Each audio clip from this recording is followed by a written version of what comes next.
Ето 12 февруари 2025 година, кръстовището на Васил Левски Гурко.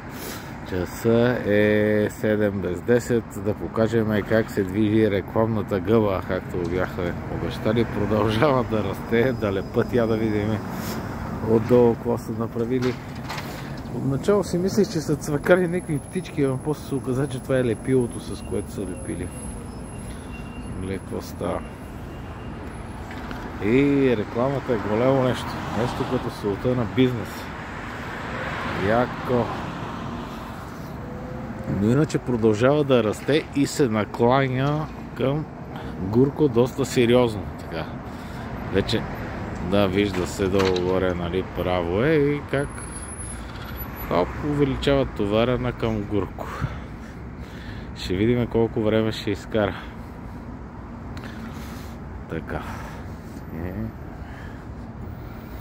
Температурата си е ниска. Я да видим теменушките. Измръзнали са тия цветенца. Ето тук пак такива красиви неща. Направени, изцапано. В смисъл, да знам, някой може да го е приел като изкуство това, да е рисувал. Те, нали, пълно с идиоти. В смисъл с изкуствоведи, исках да кажа, бе.